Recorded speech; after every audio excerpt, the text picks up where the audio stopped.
Bonjour les filles, j'espère que vous allez bien. Alors aujourd'hui je vous retourne dans une nouvelle vidéo. C'est une revue première impression sur le fameux fond de teint Lumi Magique de L'Oréal, dont on entend parler partout, surtout sur les chaînes américaines.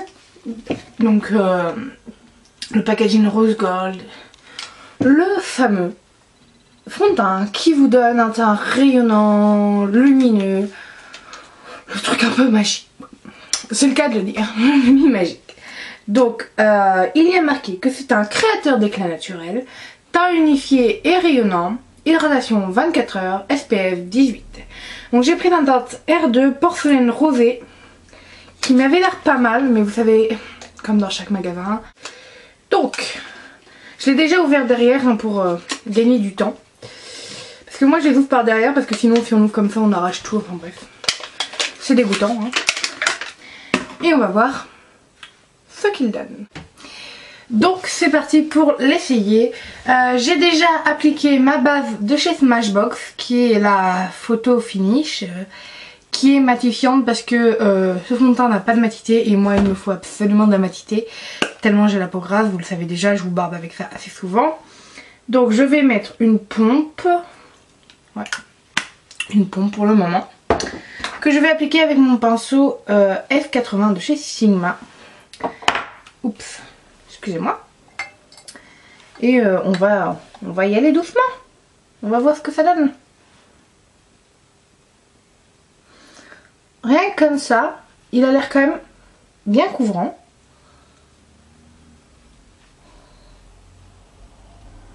Hop là. Il a l'air d'avoir une assez bonne couvrance. Je dirais même... je pense qu'il a une couvrance moyenne à légère. Ouais. Il est... c'est un produit qui reste assez fin je trouve, à l'application comme ça. Il s'applique bien, pas mal, parce qu'il y a certains fonds de teint qui font très dur à appliquer, on le sait toutes. Vous avez les fameux fonds de teint qui font bien... littéralement chier, je vais pas vous le mentir, hein, à appliquer. Où il y a des traces. Là c'est pas mal.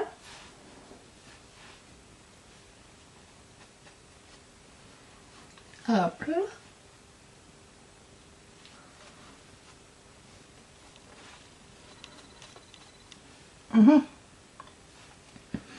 Bah, il a l'air plutôt pas mal. Je m'attendais pas à un rendu comme ça. Je m'attendais en fait à un rendu encore un peu plus léger. Mais pour le coup j'aime beaucoup. Je pense que c'est une couvrance qui peut être assez modulable. Si ça dépend le nombre de couches que vous mettez, vous pouvez en mettre une hein, et après peut-être en repasser une autre. Moi pour l'instant ça me déplaît pas. Alors que vous savez pourtant que j'aime vraiment les couvrances complètes. On n'oublie pas hein, de bien passer pour éviter les démarcations. Il est rosé, pourtant je le trouve un brin jaune, je ne sais pas. Bon, je raconte des conneries hein, comme d'habitude. Ce que j'aime c'est qu'il est lumineux mais qu'il n'a pas de... Du moins on le voit pas, moi je l'ai très mal vu, mais il n'a pas, vous savez, les petites nacres qu'on peut retrouver dans le, par exemple, le Photo ID de Revlon, qui lui on voit bien les nacres et je trouve que même au soleil ça, on les voit. Moi je les vois en tout cas et ça me gêne et c'est ce que j'aime pas dans ce fond de teint. Pourtant c'est un fond de teint qui est génial. Mais celui-là je le trouve vraiment pas mal. Il arrive à couvrir, les petites traces que j'ai là de peau. J'ai la peau qui est déshydratée. Et du coup je pèle un peu, j'ai pas pris de coup de soleil parce que je me suis même pas exposée de toutes les vacances. Que si je m'expose moi je crame. Donc il arrive à couvrir ça. Bon ça se voit quand même un peu mais moins qu'avec un autre fond de teint donc je suis assez contente. La couvrance est plutôt bien. Il a l'air de... Non franchement il a l'air bien. Maintenant j'hésite vraiment à le poudrer par peur que la lumière qu'il donne à votre visage soit justement couverte et que ça n'ait plus le même effet. Je pense que je vais poudrer un côté pour que vous voyez et pas l'autre. Comme ça, on va bien voir ensemble ce que ça donne. Hop là. Non, j'aime beaucoup, franchement. Je m'attendais vraiment pas à ce rendu-là. Je trouve que c'est un rendu très très joli et qui donne vraiment une lumière naturelle au visage. J'aime beaucoup et c'est, je pense, très très dur à trouver. Parce que beaucoup ont ce côté faux qu'on voit littéralement. Donc je pense que si j'avais pas mes petites traces de déshydratation, ça ne se verrait presque pas que j'ai du fond de teint même, je pourrais vous le dire. Parce que là je trouve ça unifié, c'est vraiment très très beau, c'est un fini qui vraiment m'étonne moi-même parce que je ne m'attendais pas à un fini comme ceci. Il est vraiment bien, franchement pour l'instant il est vraiment bien, donc à voir par la suite ce que ça donne. Donc j'ai appliqué mon anti-cerne maintenant, donc celui-là c'est le Fit Me Maybelline en teinte, il n'y a plus de teinte, 15, donc c'est la plus claire je crois. Enfin il y a 10, mais 10 il paraît rend plus foncé que 15. J'en sais rien hein, pour tout vous dire. Alors, donc, je poudre mon anti-cerne hein, comme d'habitude, je le poudre à chaque fois, c'est vraiment un truc que je fais tout le temps pour pas qu'il bouge. Donc je poudre avec la poudre que vous avez sous le double anti-cerne de chez Laura Mercier. Et comme elle est plus claire que ma carnation, j'ai trouvé une poudre plus claire que ma carnation. C'est fou. Elle illumine, enfin, elle donne ce côté un peu plus clair que le reste de mon visage. Ce que j'aime. Donc je vous avais dit que j'allais poudrer, maintenant je vais poudrer. Je pense que je vais utiliser... Oui, je vais utiliser la Stemma de Rimmel. Une poudre que vous pouvez trouver partout. Donc c'est la Press Powder.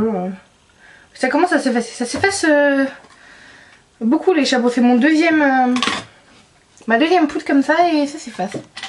Et donc je vais poudrer qu'une partie de mon visage. Donc je vais poudrer celle-ci. Et on va voir ce que ça donne. Je pense que je vais en mettre vraiment très très légèrement. Hop là. En fait, j'ai surtout c'est surtout mon nez qui devient très très gras au fur et à mesure de la journée. Donc c'est ce qui me pose le plus de problèmes. Bon. Voilà le rendu donc une fois la poudre appliquée. Alors.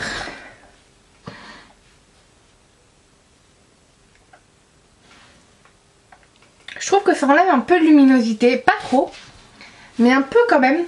Je trouve que le côté qui est non poudré est plus lumineux.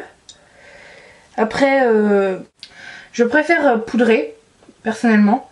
Pas pour le côté lumineux, mais parce que je sais que ça bougera pas si je poudre.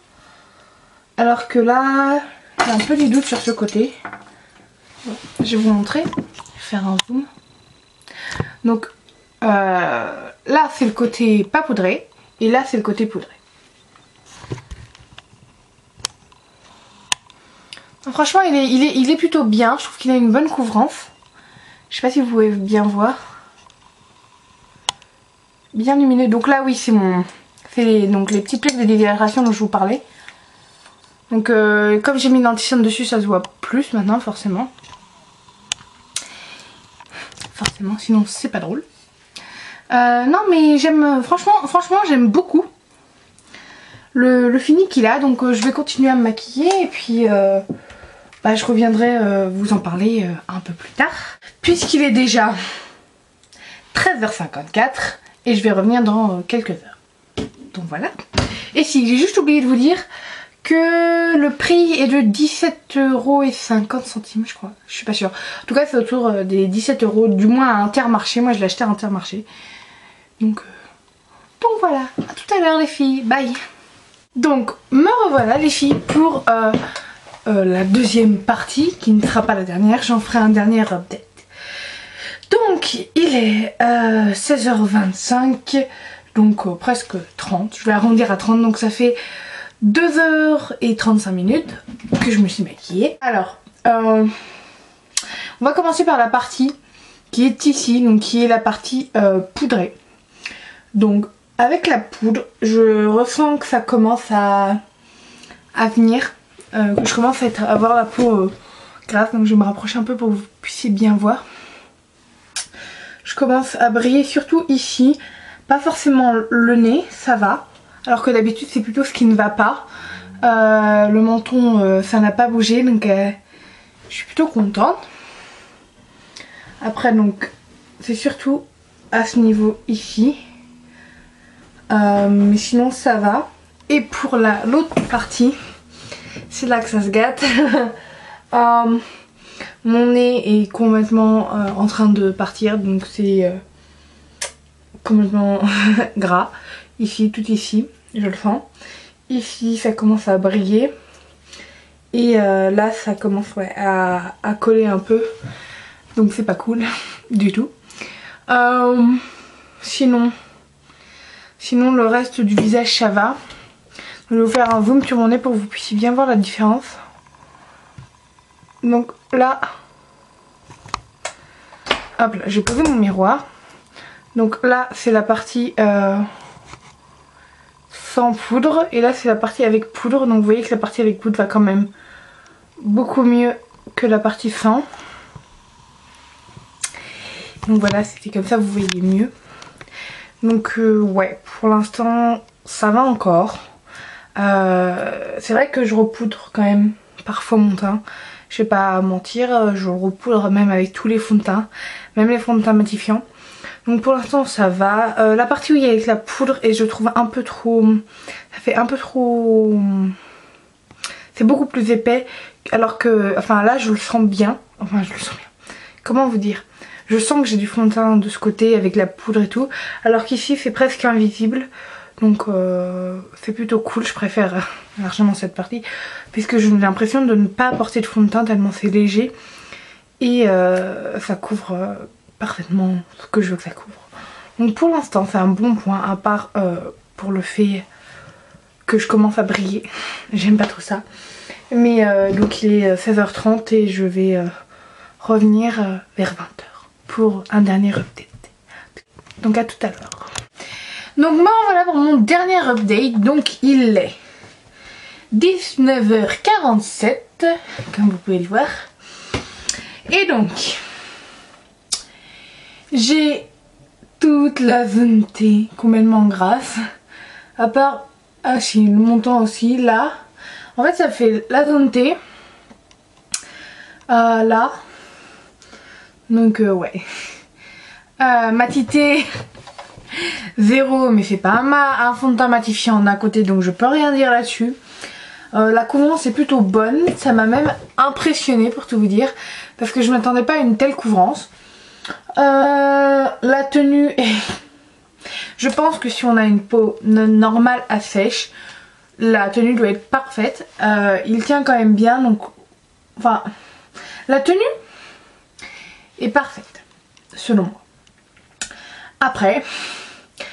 Le fait que ça brille c'est normal, c'est parce que moi j'ai la peau grasse, mais sinon il a pas bougé si on enlève le fait que maintenant j'ai la peau grasse, même où j'ai mis de la poudre, donc j'aurais dû repoudrer, si ça avait été moi seule j'aurais repoudré, mais pour la vidéo je n'ai pas repoudré. Non, mon nez là il y en a plus par contre, mais ça c'est normal, chaque fond de teint me le fait, donc c'est pour ça que maintenant je ne mets plus de fond de teint sur mon nez parce que ça ne sert à rien. Je vais vous faire un zoom. Vous voyez, je brille de partout. D'un côté, c'était pas un fond de teint que j'avais pris pour le fait qu'il soit matifiant. Je l'avais pris parce que j'en entendais énormément parler. Mais en tout cas, si on enlève le fait qu'il soit pas si matifiant que ça, je trouve quand même que c'est un assez bon fond de teint. Si je le repoudre toute la journée, donc à peu près toutes les 1h30, mais ça c'est moi, c'est normal, ma peau est tellement grasse que j'ai pas trop le choix. Je pense que si je le repoudre durant la journée, je n'aurai pas de problème avec. Je trouve quand même que c'est un très bon fond de teint. C'est un fond de teint que je vous conseille quand même. Si vous voulez de la lumière, ça apportera vraiment quelque chose de naturel, mais de très fin aussi et de très comment dire, très un voile assez un peu somptueux comme on dit, comme une robe on dit qu'elle est somptueuse, qu'elle est perlée et tout. Bah ce sera la même chose mais ce sera sur votre visage un peu. Donc voilà mon avis sur le Lumi Magique de L'Oréal. En tout cas j'espère que cette vidéo vous aura plu, j'espère que je vous aurai pas été trop chiante, trop embêtante. En tout cas je vous fais plein de gros bisous les filles et à la prochaine fois. Bye.